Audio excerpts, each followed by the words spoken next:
जय हिंद साथियों, मैं यानी आपका अपने यूट्यूब चैनल एग्जाम को लाइक परिवार से स्वागत करता हूँ। साथियों, जो हमारी हिंदी की जो प्रैक्टिस सीरीज चल रही है उसी को हम आगे बढ़ाते हुए आज हम बात करेंगे हिंदी के जो अपने प्रैक्टिस है तो वो आगे बढ़ाएंगे और हम उसमें आगे आपसे बात करेंगे।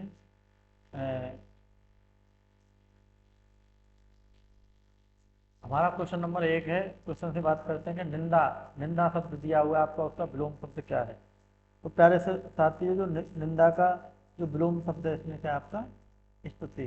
स्तुति इसका क्या है, विलोम शब्द है।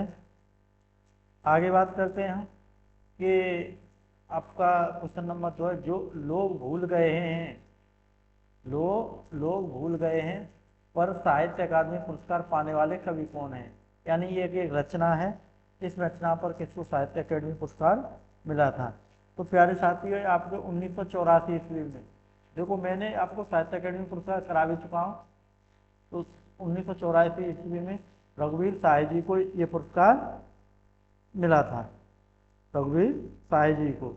आगे बात करते हैं प्यारे साथियों,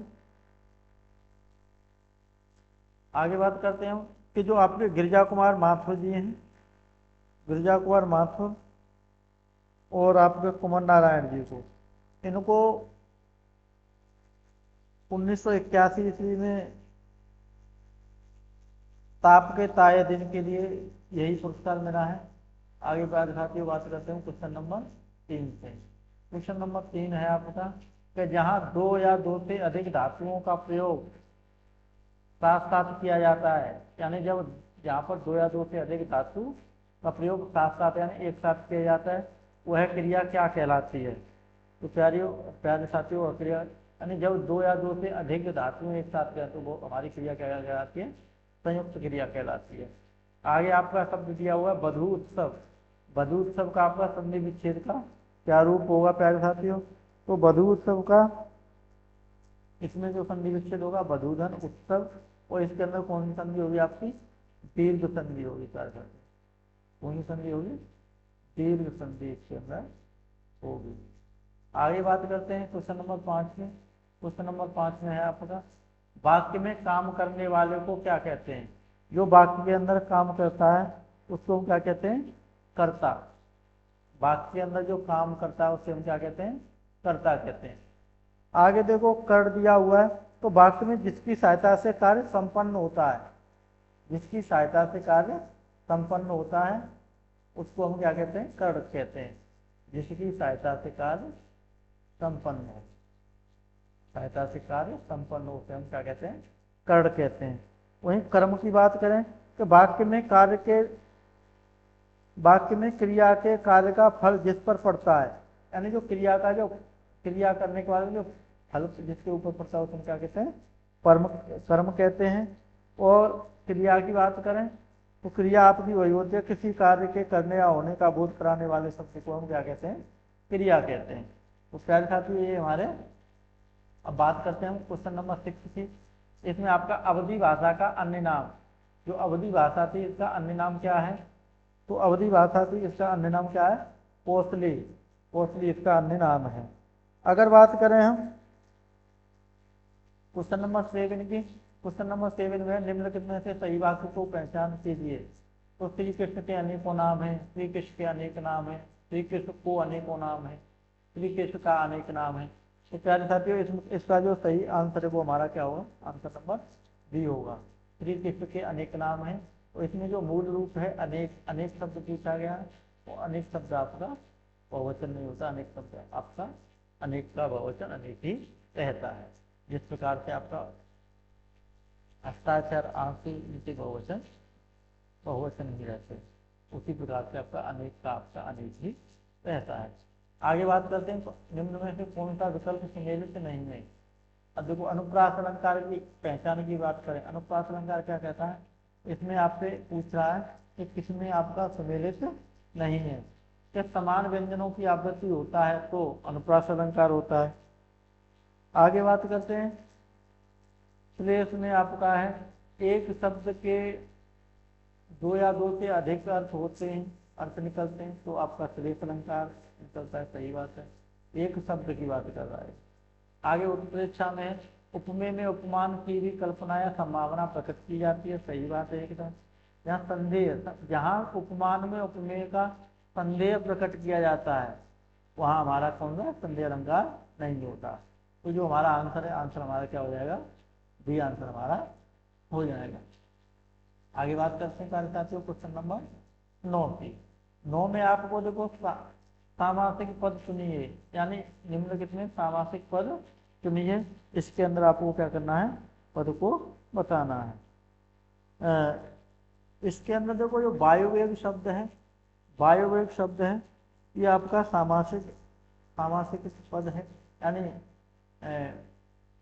समास के रूप में पद है। बाकी आपके विग्रह रूप में, जैसे वीर का पुत्र, पथ से भ्रष्ट, राह का खर्च, इसके अंदर क्या है आपका विग्रह हो चुका है। आपसे सामासिक पद की बात कर रहा है, तो सामासिक पद हमारा किसमें है, वायुवेग के अंदर हमारा सामासिक पद है। आगे प्यारे साथियों क्वेश्चन नंबर 10 में, प्रभु जी तुम चंदन हम पानी, पंक्ति किस कवि की है। तो कोई आपको पंक्ति दी हुई है, प्रभु जी तुम चंदन हम पानी, ये हमारी किस जी के, रैदास जी की ये पंक्ति है। हमारे रैदास थे, इनकी ये पंक्ति है। और बात करें हम कबीरदास की, ऐसे ही पंक्ति पूछ लेगा, तो कबीरदास के तो काफी दोहे थे, जैसे ढाई अक्षर प्रेम का पढ़े तो पंडित होए, और एक था आपका जो फेमस थे, क्यों ये आपके कंकर पत्थर, शंकर पूजे हर मिले तो मैं पूजू पहाड़, और बातें तो चकिया भली सो पीछ खाए संसार, ये भी इनका फेमस दोहा था। और एक था आपका कांकड़ पत्थर जोड़ के एक मस्जिद लही बनाए, वह ऊपर अल्लाह बांग दे क्या खुदा हुआ बह रहा है। तो ये इस यानी नास्तिक भावना के कवि थे, तो इनकी ऐसे ही आपको जो है काफी देखने के लिए मिल सकते हैं। तो वही चीज है कि आपका इनसे क्वेश्चन पूछा भी जा सकता है। आगे बात करते हैं हम कि जिसके द्वारा कर्ता कोई काम करता है उसे हम क्या कहते हैं, जिसके द्वारा कोई काम करता है, तो जिसके द्वारा करता है उसे हम क्या कहेंगे, कर्ण कहेंगे। भारतीय संविधान के अनुच्छेद 210 में निर्देशित है संसद में प्रयुक्त होने वाली भाषा के बारे में, विधानमंडल में प्रयुक्त होने वाली भाषा के बारे में, या राज्य की राजभाषा और राजभाषाओं के बारे में, या संघ के बारे में। तो प्यारे साथियों इसके अंदर जो हमारा आंसर है क्या, विधानमंडल में प्रयुक्त होने वाली भाषा के बारे में अनुच्छेद 210 में आपको दिया गया है। देखो बात करें हम कि संसद में जो प्रयुक्त होने वाली भाषा है उसके बारे में आपको अनुच्छेद नंबर 120 में दिया हुआ है। वहीं बात करें कि संघ में राजभाषा की बात की गई है कि राजभाषाओं का, संघ की जो राजभाषा है उसका उल्लेख आपको किसमें मिलता है। तो संघ में राजभाषा की बात करें तो अनुच्छेद 343, और अगर हम राज्य में राजभाषा की बात करें तो इसके बारे में आपको 343 से दिया हुआ है। तो इसका आंसर है आपका क्या हो जाएगा, आंसर नंबर बी हो जाएगा। आगे बात करते हैं क्वेश्चन नंबर 13 से। इसमें कह रहा है कि दिए गए वाक्य के लिए अनावश्यक परसर्गों को हटाकर सही छांटिए। वह छत पर नीचे को गिर पड़ा, वह छत पर से नीचे को गिर पड़ा। तो यहाँ पर प्यारे साथियों आपको क्या हो जाएगा, बी आंसर हो जाएगा, वह छत से नीचे गिर पड़ा। आंसर क्या हो जाएगा आपका, वह इसका जो सही वाक्य होगा वह छत से नीचे गिर पड़ा। आगे बात करते हैं क्वेश्चन नंबर 14 की। इसमें दिया हुआ है कि निम्नलिखित प्रश्न में 4 विकल्पों में से शब्द संज्ञा, 4 विकल्पों में से शब्द से बनने वाला सही विशेषण शब्द विकल्प चुनिए। यानी इसके अंदर आपको सही विकल्प चुनना है। तो शक्तिशाली आपका सही विकल्प है, शक्ति से क्या बन गया आपका, शक्तिशाली बन गया। आगे बात करते हैं क्वेश्चन नंबर 15 की। इसमें आपको क्या है कि चिड़िया का दिए गए शब्द का सही बहुवचन रूप वाला पहचानिए। चिड़िया का आपको क्या पहचानना है, बहुवचन पहचानना है। तो प्यारे साथियों चिड़िया का क्या हो जाएगा, चिड़िया है मतलब। आगे बात करते हैं, निम्नलिखित में से 4 विकल्पों में से उस सही विकल्प का चयन करें जो बताता है कि जहाँ छंद में सभी चरण समान होते हैं उसे हम क्या कहते हैं। जहाँ पर हमारे छंद में सभी चरण हैं जो हमारे समान होंगे उसको हम क्या कहते हैं, सममात्रिक छंद कहते हैं। और सममात्रिक छंद हमारी कौन सी होती है, चौपाई होती है। चौपाई हमारी सममात्रिक छंद होती है। अर्धमात्रिक की बात करें तो हमारा दोहा और सुर था, दोहा और सुर था हमारा अर्धमात्रिक छंद है। यही आपसे क्वेश्चन पूछा जा सकता है। आगे बात करते हैं प्यारे साथियों क्वेश्चन नंबर 17 से। इसमें आपको दिया हुआ है कि नीचे दी गई रचनाएं किस कवि की हैं। देखो चिदम्बरा, उत्तरा, कला और बूढ़ा चांद और पल्लव, ये प्यारे साथियों किसकी हैं, ये हमारे सुमित्रानंदन पंत जी की हैं, सुमित्रानंदन पंत जी की हैं। और देखो चिदम्बरा के लिए, इनको चिदम्बरा के लिए 1968 ईस्वी में 1968 ईस्वी में चिदम्बरा के लिए इनको क्या मिला, ज्ञानपीठ पुरस्कार भी मिला 1968 में चिदम्बरा के लिए। चिदम्बरा के लिए इनको ज्ञानपीठ पुरस्कार भी मिला है। आगे बात करें प्यारे साथियों कि 1960 में कला और बूढ़े चांद, 1960 में कला और बूढ़े चांद के लिए इनको क्या मिला है, आपका साहित्य अकादमी पुरस्कार मिला है। आगे बात करते हैं कि रसों का राजा किस रस को कहा जाता है। तो रसों का राजा आपका कौन सा होता है, श्रृंगार रस। श्रृंगार रस को हम क्या कहते हैं, रसों का राजा कहते हैं। अगर इसके स्थायी भाव की बात करें तो इसका स्थायी भाव क्या होता है, तो इसका स्थायी भाव क्या होता है प्यारे साथियों, 25 का स्थायी भाव होता है। बात करें हास्य रस का स्थायी भाव क्या होता है, आपका हास्यता है।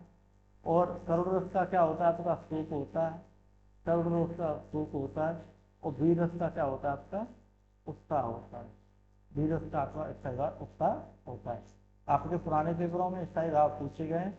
प्यारे साथियों मैं आपसे यही कहूँगा कि अपने स्थायी भाव को अच्छी तरीके से कर लीजिएगा, जिसमें आने वाली परीक्षा में जो आपका क्वेश्चन है उसको आप आसानी से कर पाएँ।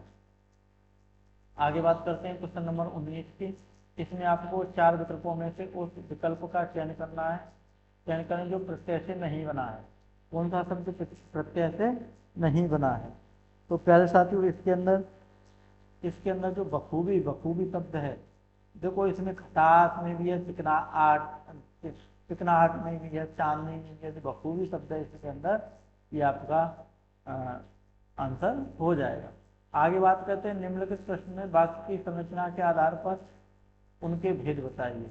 जो आपकी वाक्य है इसमें कौन सा भेद होगा, रवि दीवार रंगने लगा है, रवि दीवार रंगने लगा है।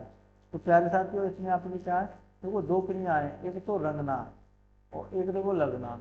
तो आपकी क्या हो जाएगी, संयुक्त क्रिया इसमें हो जाएगी। आगे बात करते हैं क्वेश्चन नंबर 21 की। इसके अंदर आपको है आपका दिया गया है कि निम्नलिखित उपन्यासों में से कौन सा मृदुला गर्ग द्वारा रचित नहीं है। देखो मृदुला गर्ग द्वारा रचित नहीं है, ये आपसे पूछा है। तो मृदुला गर्ग द्वारा रचित इसमें नहीं है। पहले तो देखो हम आंसर की बात करते हैं।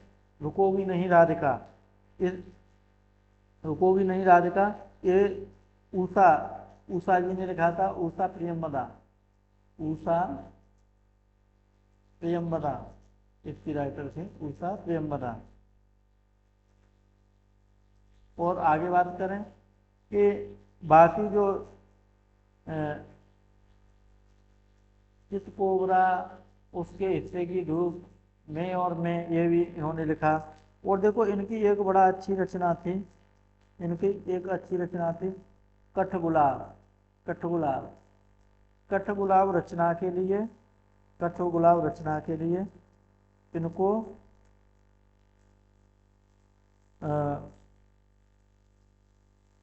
व्यास सम्मान से भी सम्मानित किया गया था। आगे बात करते हैं प्यारे साथियों, क्वेश्चन नंबर है हमारा 22। इसके अंदर है जो भेदा ना जा सके वाक्यांश के लिए एक शब्द सुनिए, वो शब्द आपका क्या हो, अभेद्य हो जाएगा। अब देखो सर्वशक्तिमान क्या होता है, जो सभी शक्तियों से युक्त हो, लौह पुरुष का होता है लोहे के समान कठोर और दृढ़ पुरुष, लोहे के समान कठोर और दृढ़ पुरुष आपका लोह पुरुष होता है। दुर्भेद आपका क्या हो जाएगा, जिसे भेदना कठिन हो। देखो जिसे भेदना कठिन हो आपका दुर्भेद होगा, और जो भेदा ना जा सके वो आपका अभेद्य होगा। आगे बात करते हैं, रामविलास शर्मा को साहित्य अकादमी पुरस्कार किस वर्ष प्रदान किया गया। देखो प्यारे साथियों में जितने भी पुरस्कार हैं सबकी वीडियो आपके सामने लेके आया हूँ, और जो आप व्यास सम्मान, सरस्वती सम्मान, इनकी भी वीडियो में आपको लेके आऊँगा आज या कल में, आपकी वीडियो ये भी आपकी हो जाएंगे। तो प्यारे साथियों बात करें जो रामविलास शर्मा जी हैं, इनको 1970 ईस्वी में 1970 ईस्वी में साहित्य अकादमी पुरस्कार मिला, और जो इनकी कृति थी निराला की साहित्य साधना, उस कृति का क्या नाम था, निराला की साहित्य साधना, ये कृति थी। इसके लिए इनको क्या मिला था, साहित्य अकादमी पुरस्कार मिला था। आगे बात करें प्यारे साथियों कि 1975 में किसको मिला था, तो 1975 में देखो तमस उपन्यास था, तो इसके लिए आपके भीष्म साहनी जी को ये पुरस्कार प्रदान किया गया था। आगे बात करें 1973 में किसको मिला था, तो आलोक पर्व एक निबंध है, आलोक पर्व। प्यारे साथियों मैं आपको ये पुरस्कार करा चुका हूँ, आलोक पर्व एक निबंध है, इसके लिए हजारी प्रसाद द्विवेदी को इसके लिए ये पुरस्कार मिला था। आगे बात करते हैं 1998 में किसको मिला था, तो नए इलाके में एक रचना थी,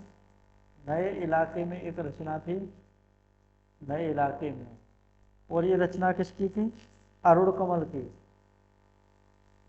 की रचना थी। तो अरुण कमल जी को ये पुरस्कार 1998 में मिला था।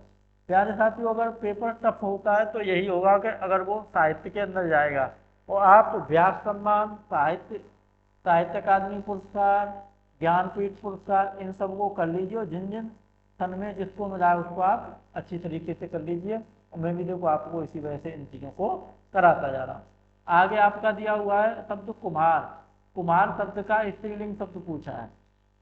कुमार शब्द का क्या पूछा है आपसे, स्त्रीलिंग पूछा है, तो कुमार का आपका कुमारिन हो जाएगा आपका। आगे बात करते हैं, वाक्य में संरचना के आधार पर उसका भेद बताइए। तो संरचना के आधार पर उसका भेद बताइए। कह रहा है कि अनु ने देखकर निबंध लिखा। तो प्यारे साथियों इसमें क्या है कि पहले अनु ने क्या किया, देखा, उसके बाद में निबंध को लिखा। तो इसमें क्या है, आपकी पूर्वकालिक क्रिया इसमें आपका आंसर हो जाएगा। आगे बात करते हैं प्यारे साथियों क्वेश्चन नंबर 26 की है, जिसमें आपका दिया हुआ कि 4 विकल्प हैं, उनमें से सही दिए समान अर्थ वाले सही का वाला शब्द बताएं। कौशल शब्द दिया हुआ है आपका।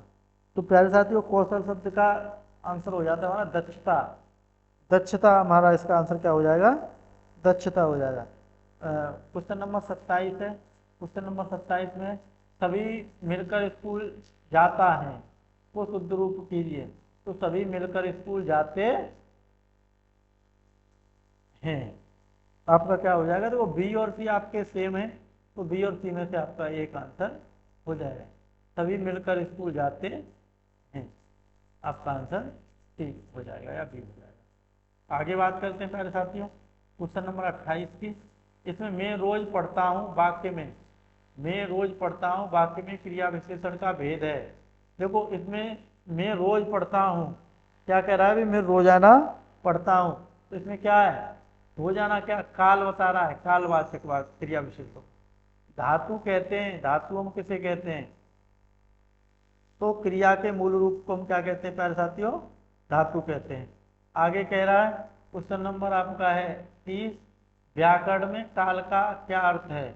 व्याकरण के अंदर काल शब्द का क्या अर्थ होगा, तो काल को क्या कहते हैं, हम समय कहते हैं।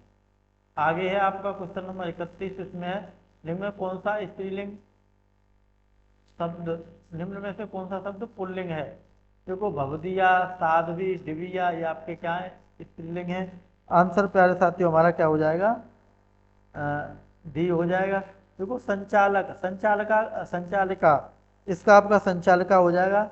अगर इसकी बात करें तो देखो इसका भवदीय हो जाएगा।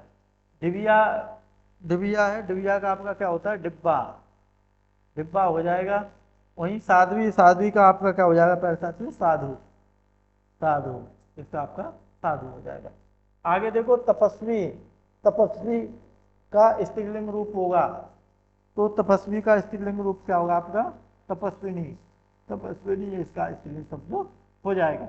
आगे प्यारे साथियों आपका पैसेज है, मोबाइल फोन ने, मोबाइल फोन के एक नहीं अनेक लाभ है। मोबाइल फोन को के प्रयोग से निजी जिंदगी के साथ साथ व्यापार क्षेत्र में व्यापक वृद्धि हुई है। अपने आप मोबाइल फोन के माध्यम से कहीं भी रहकर अपने कार्यों को पूरा कर सकते हैं। इसे हर समय अपने साथ रख पाने के कारण आप हर समय लोगों के संपर्क में रहते हैं। मोबाइल फोन के अनेक लाभों के साथ कुछ हानियां भी हैं, कुछ हानियां भी हैं। जहाँ यह सुखद है वहीं यह दुखद भी है। जैसे आप यदि कुछ समय एकांत में बिताना चाहते हैं तो मोबाइल फोन उसमें खलल डाल सकता है। कई बार तो आप बहुत व्यस्त होते हैं और मोबाइल फोन के कारण व्यवधान पड़ जाता है।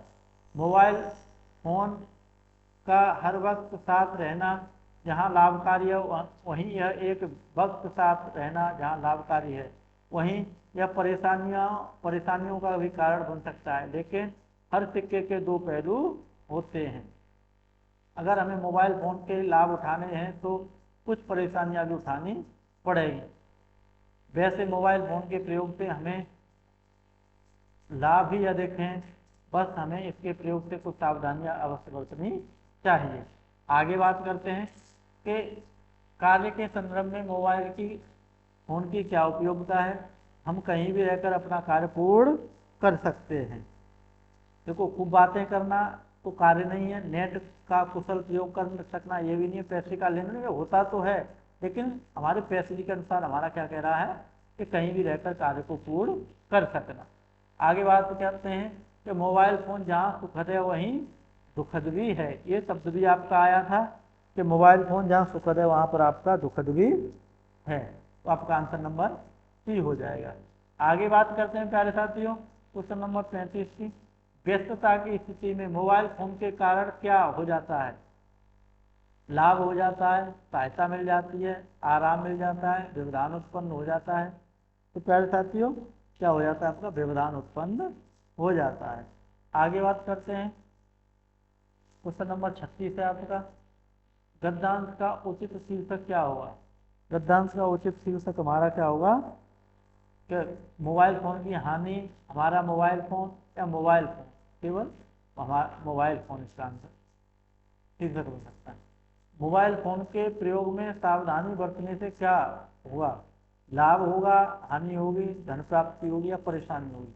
मोबाइल फोन के सही प्रयोग से क्या होगा आपका, लाभ होगा। क्या आपका आंसर नंबर ए हो जाएगा। ये प्यारे साथियों हमारा 13वां प्रैक्टिस सेट है हिंदी का, और हम आशा करते हैं कि आप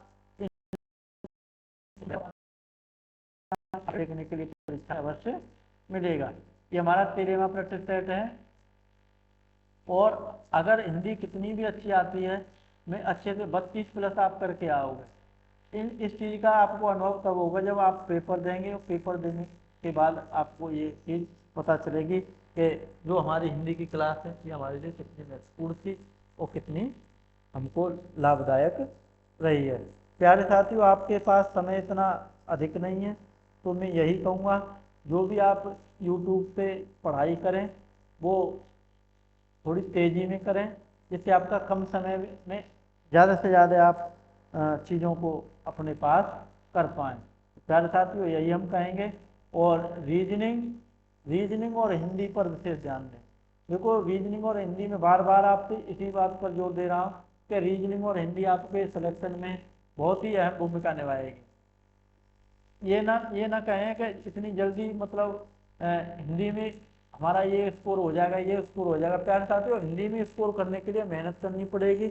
अभी जो आपका रेडियो ऑपरेटर वाला जो पेपर चल रहा है उसके अंदर भी प्यारे साथियों आपने देखा होगा कि जो हिंदी साहित्य को पूछ रहा है, तो आप अपने साहित्य पर भी कमांड बनाएं, क्यों अभी आपके पास समय है।